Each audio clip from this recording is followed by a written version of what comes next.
he brought a new kind of programme to these shores. It drowned out the then stuffy sound of the BBC announcers and created the disc jockey. This gave rise to Radio 1, and he became one of that station's most popular practitioners. All through the fashion statements of punk and new romance, he kept his own hair-raising style. He was always the joker jock at the top of the pack, except on that one famous day when, live on air, he told the BBC what they could do with their job. And he's live on air today. He still commands a loyal following, spinning the platters that matter on a medium wave of nostalgia here at GWR Classic Gold. We've already got our cameras in his studio, pretending they're there for a promotional film. And now it's time for a close encounter of the hairy kind. So all you have to do is buzz a beetle here on Classic Gold on the usual number, which is 087016646... What? Finish the number, then. Shall I explain the slight hiatus that has occurred? Ladies and gentlemen, this is Michael Aspel, and I have joined this programme to say DLT GIYL. In human terms, Dave Lee Travis, this is your life, and get off your knees. We know you're down there. Hello, Dave. Michael, Goodness. how are you? Very well. You've got to be kidding me. No, this is it. Your very own book, sir. I dread to think what's inside those pages, really.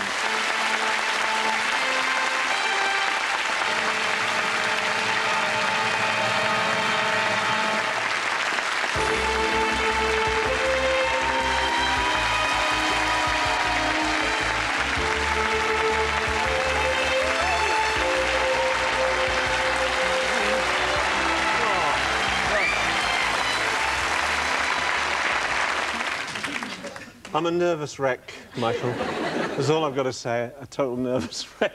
Oh, bless him. Well, just tune in and drop out with this parade of family and friends as we chart the story of how you secured fame. Not by a whisker, but with a whole face full of fuzz. For more than 30 years, you and your beard have been national treasures, Dave, but the woman who knows you best has had a few close shaves herself, helping our plot. Your wife of 28 years, Marianne.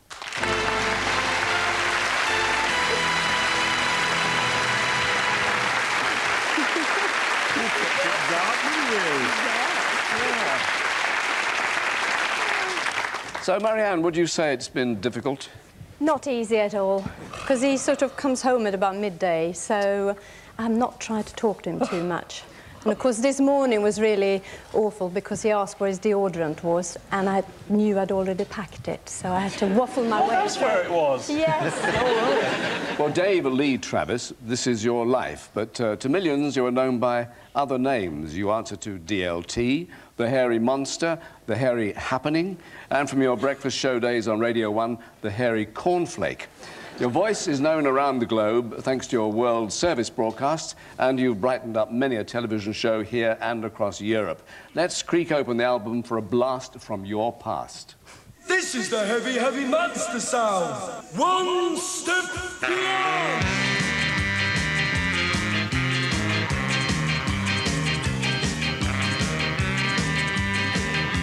Listen, before you start gossiping, it's the wife, so pack it in. Welcome to the Golden Oldie Picture Show. One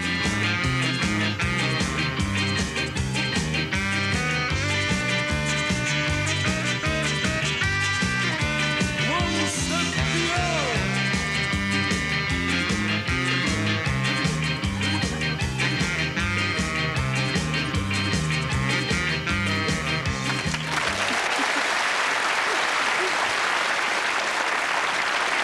Well, over the years, you've shared the honours with a whole barrage of broadcasters, and here to point the finger are Ed Stewart, Mike Reed, John Junkin, Gary Davis, Adrian Just, and David Hamilton.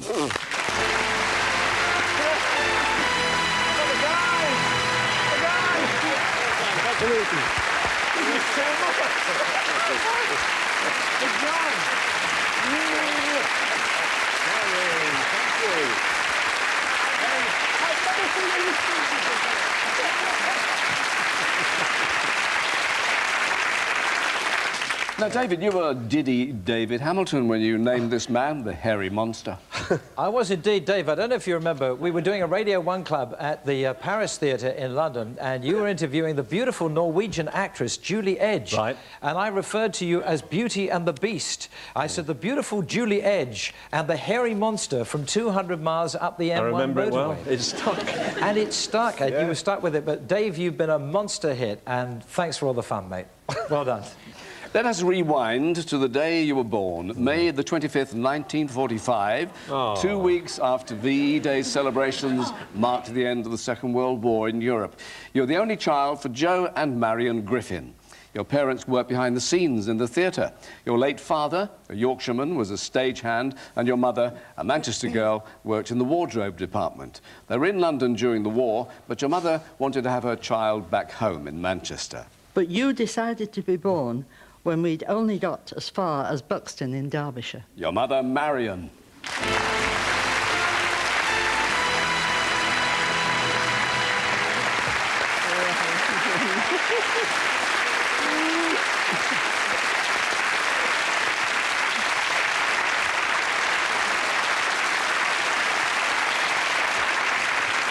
Nice to have a little mum, I think. So, Marion, Dave was a spring baby in Buxton.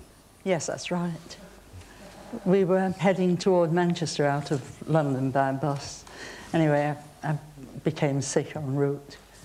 So we got off at a small village called Eyam. And then we found there was nothing to Manchester for another 2 days. The next bus out of there was going to Buxton. So we went to Buxton, but there was nothing from there to Manchester either. So we stayed there, and Dave was born there. You know where I got my gift for the gab from now, don't you? And you sparkle. Oh, yes. Your parents name you David Patrick Griffin. The lead Travis bit comes along much later when you're a DJ. You grow up in a home shared by your parents, your mother's brother, Bernard Davis, and Rip the dog. Oh, is that Rip? Yeah. Oh, God. Yeah. Not seen that dog for a long time. He's dead now, you know. You're a live wire at Broughton Primary School in Manchester, and you develop a fascination for radios, often taking them apart and rebuilding them. But one early broadcasting venture got a poor reception from you, Marion.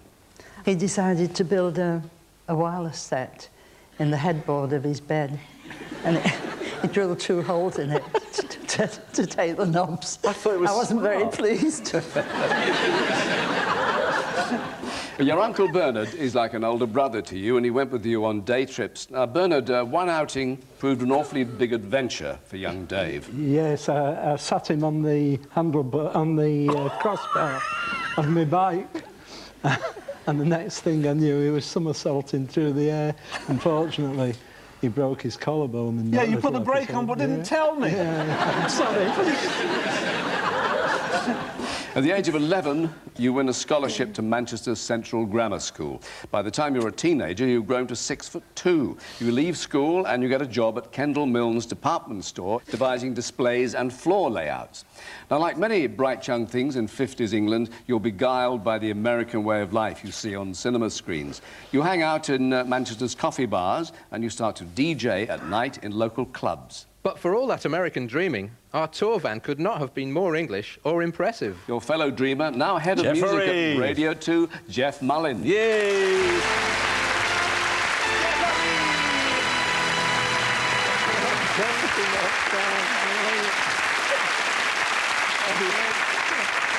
So, Jeff, Top Transport, was this an old banger? Well, no, Dave remembers it was old 1938 Rolls-Royce that we bought off Ron Stratton for about 125 quid. Yeah. Then you were DJing and I was lead singer with the Wailers. Group Transport was the Rolls-Royce and we used to go around on our gigs together. Yeah. Great days. They were great days. We go back further than anybody else. Yeah. We go back so long, it's not worth thinking about. Absolutely. Yeah, Jeff. Well said, Jeff. Love it.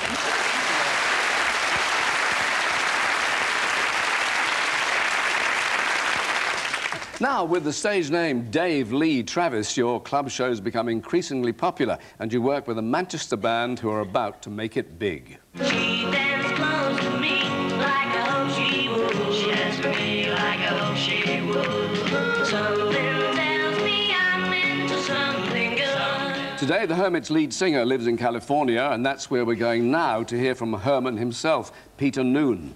Hello, Dave. It's me, Peter, here in southern sunny California. Well, not that sunny today. It's a bit foggy and wet, kind of like Manchester, where we grew up. I remember we first met you. You looked completely different to everybody else in Manchester. You had that Jeep and a fur hat. Oh, no, that was your hair. It was nice then. We followed you everywhere, and then we brought you to America as our tour manager. Basically because you looked like a hermit, more than we did. In fact, you looked like about 4 hermits, all in one. Congratulations from your old mate, Herman the Hermit. Hairy monster, you'll always be it. Love you, Dave. See you soon.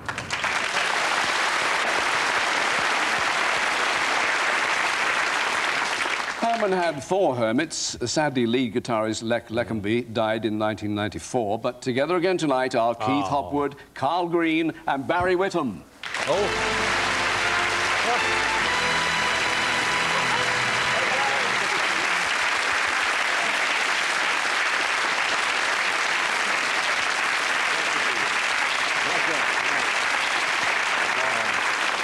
So, Keith, how did Dave join the Hermits?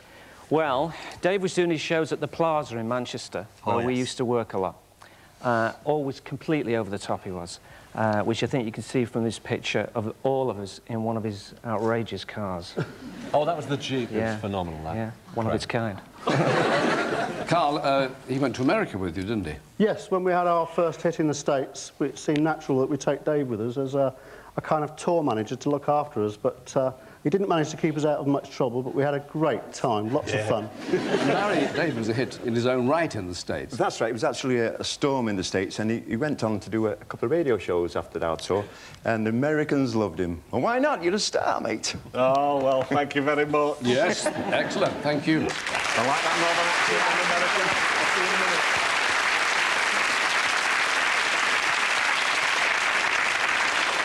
You gained valuable experience around America before returning home to DJ at northern clubs from Blackpool to Bury. By now, British radio had been given a rude wake-up call when pirate ship Radio Caroline started transmitting 4 miles off the Felixstowe coast.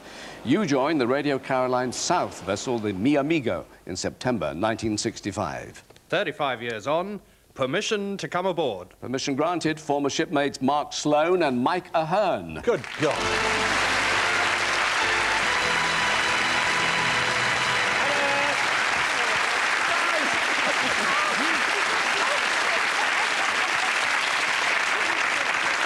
Let's have some details from the ship's log, Mark. Dave, you and I used to share the shifts sometimes together, 2 weeks on and 1 week off. True. And when we were on board, we were rationed, if you remember, to 1 case of beer and a carton of fags. Yes. But when we were on shore, we used to have a wonderful time because we were treated like pop stars. Yes, we were. But Dave has always been marvellous company. Thank you very much. It's great to see you. Thanks, lads. Thank you very much.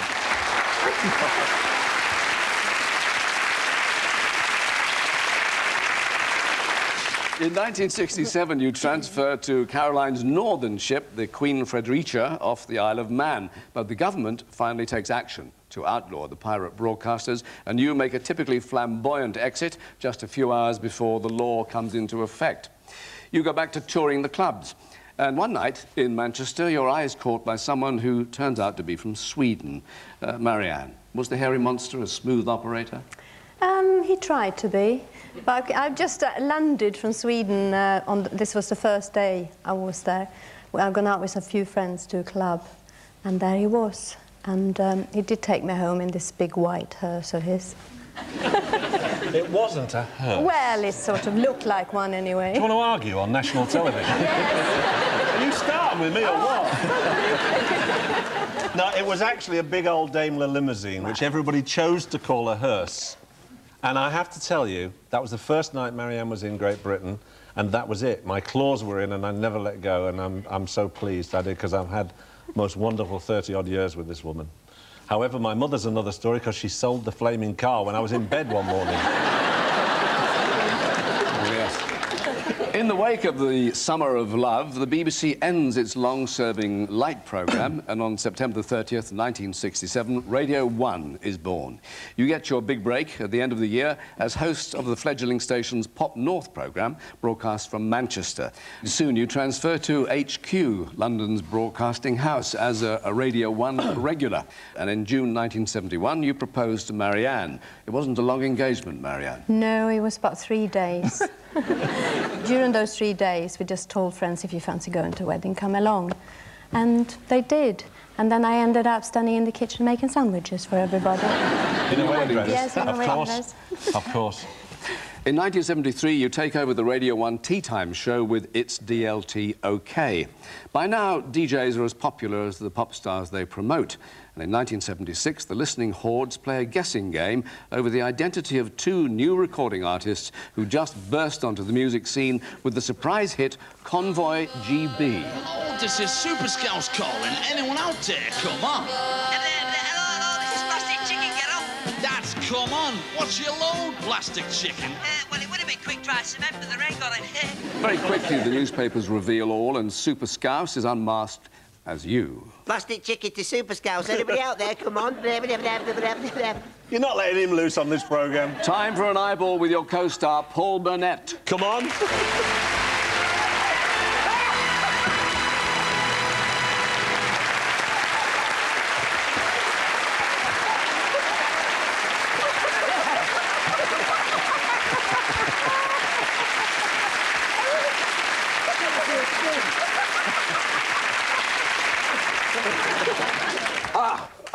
Paul. Oh. You look finger-looking good, I have to say that. Thank you very much. Make a clean breast of it. How did that record come about?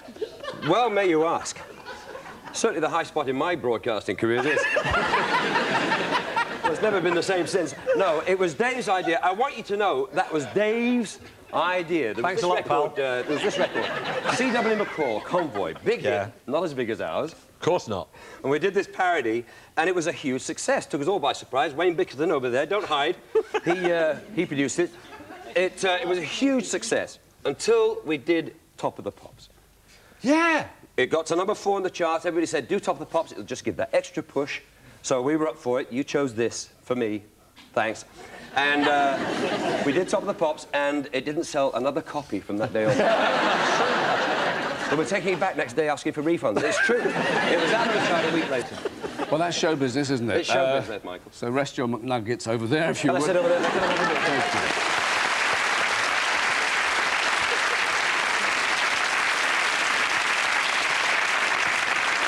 you. In 1977, you take up one of the fastest sports around, flying about in cars named Tender Trap and Needle Dragster. Your life in the fast lane impressed many top racers. And we're here to vouch for that, Dave. And if you'd have gone on a diet, you might even have gone quicker. Santa Pod Raceway commentator Brian Taylor with fellow driver Jerry Andrews, David Stone, and manager of your racing team, Dennis Stone. Whoa!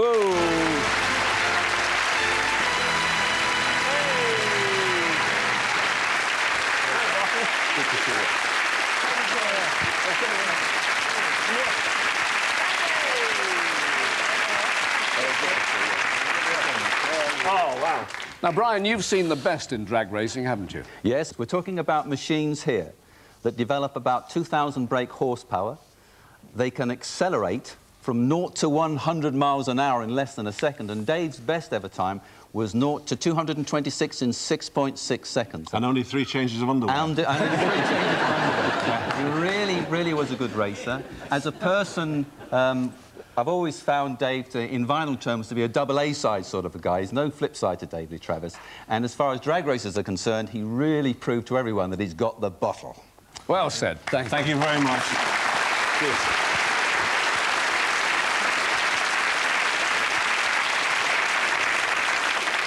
In 1978, your exuberance is launched on a global audience with the first of your World Service programmes, A Jolly Good Show. Produced by David Tate, it's a regular weekly feature for 20 years. And on May the 2nd, 1978, you take over Radio 1's flagship programme, The Breakfast Show. Your afternoon slot was taken over by Canadian Kid Jensen. Hi there, Dave. Well, I hope you're having a hairy time tonight. I've got some great memories of when we worked together at Radio 1 back in the 70s and early 80s. And you and Marianne went out of your way to make Gurdon and I feel very welcome and introduce us to London and try and help us find some property to live in when I first joined Radio 1. But I think your real forte was probably the Radio 1 road shows. And in the summertime, that was you and your element. You used to love those shows, and the audience used to love you as well. You had a great sense of humor. You used to communicate well with the crowds, and I think you'll always be remembered most fondly for those shows. I hope you're having a fun night tonight, and I wish you all the very best and continued success in your career.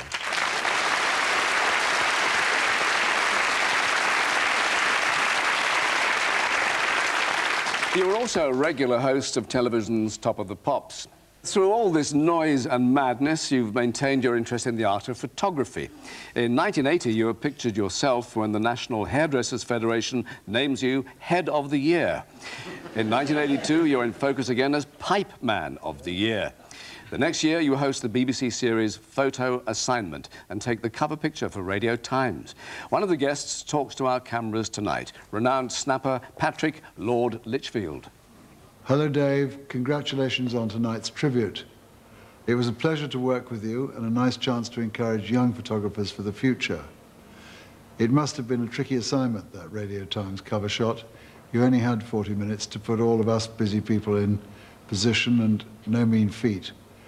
Well done. Hope you have a wonderful evening this evening. It's a richly deserved tribute. And don't forget, keep taking the pictures. In 1987, you bring out a book, A Bit of a Star, which you dedicate to your father, Joe. Somehow you persuade a selection of female stars to reveal what they don't like about themselves, and then you take their picture highlighting those areas. To enlarge on what you were up to, Lindsay DePaul.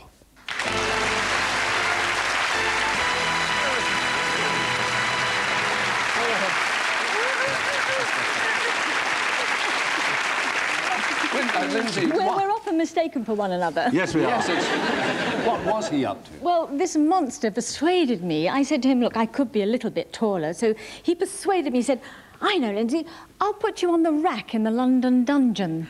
So I thought, why not? But you enjoyed it.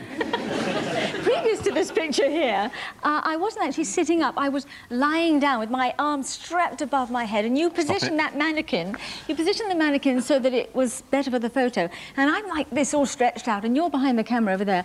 And the mannequin started to fall over, and it would just went...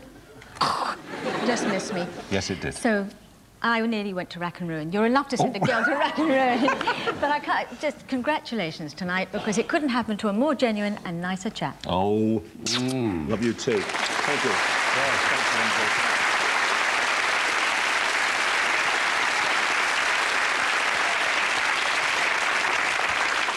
Regular features on your radio shows were phone-ins. One day in 1990 comes a call you're not expecting. It's from a family anxious to trace a kidney patient waiting for a vital operation.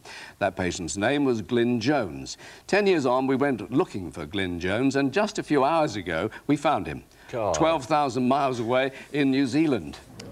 Right, as you know, Dave, I've been waiting for a kidney transplant operation for about 10 months, since the first one proved unsuccessful. On this particular day, I'd gone out fishing to the river in Shropshire when my wife received a call from the hospital saying I was wanted for surgery.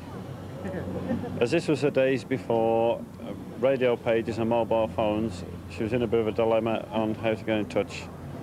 Luckily, she knew that I took the radio because I always listened to your show. So the hospital contacted yourselves and you put the call out over Radio 1. I managed to get in touch with the police and convinced them that it wasn't a hoax, and they sent along a helicopter to whisk me off to Birmingham. I'd just like to say thanks very much for all that you did, and without your help, the last 10 years just wouldn't have been possible. Thanks.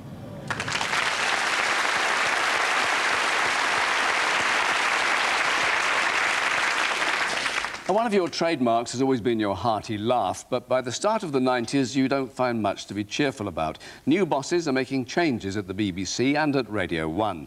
A press leak suggests that your days at the station are numbered. And then, on August the 8th, 1993, you make an unexpected announcement to your listeners. Dave Lee Travis, one of the BBC's longest-serving disc jockeys, announced his resignation today live on Radio 1. And I really want to put the record straight at this point, and I thought that you ought to know first. Changes are being made here that go against my principles, and I just cannot agree with them. Obviously, you felt very strongly about things. Yes, it's terrible to dredge up old things like that, but that's a very large turning point in my life. I just felt at the time that the way things were going at the Beeb, that there were a lot of people not on the front line that couldn't stand up and say anything, that were being a little bit badly treated. And I don't know, I just went off on one and decided I would go, and then the story came out after that. After the dust settles, you switch frequencies to independent radio and now broadcast to your fans via the popular classic Gold network. A far cry from when you recorded this conversation with Radio Caroline colleagues as a 21-year-old newcomer. You are now going to give a story of what I will be like when I'm 60 years old. I'll definitely be a bit on the fat side, because I'm getting that way now. But I've already forecast that within the next 2 years I'll have been on television. But when I'm 60, I'll have been on television and I'll have done more or less everything you can do in the entertainment business. I don't think I'd reach national mad popularity, you know, like Savile, I don't suppose. Well, 35 years on, one of your biggest supporters is that pioneer that you looked up to, Sir Jimmy Savile. David, dear boy, congratulations. You were one of the few disc jockeys that gave the rest of us big opposition. The hairy monster from up the M1. Very, very famous. And we, all of us, have a lot to thank you for, because you, larger than life, terrific. And, unfortunately for the rest of us, a good disc jockey as well. If it hadn't been for you, I could have been famous. Almost. Not as famous as you, but famous enough. Here. Well done, my son. Well done.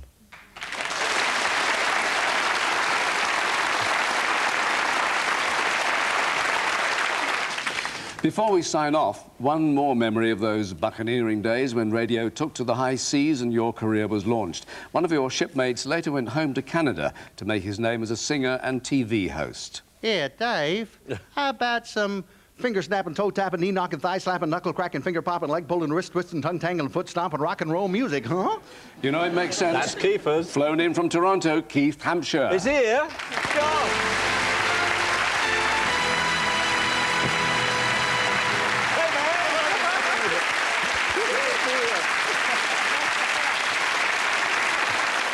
Dave, who'd have thought 30 years ago that instead of being institutionalized, you'd be an institution? Congratulations. Good to see you, mate. Thank you very much, Thank Steve. you. Thank you. Dave Lee Travis, this is your life.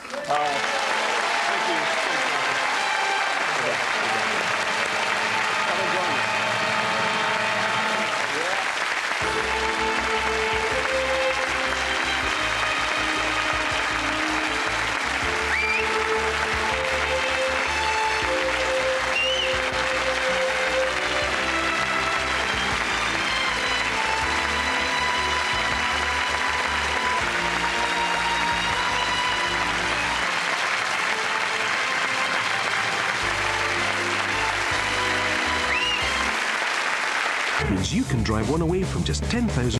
Kitchen. Make it bright.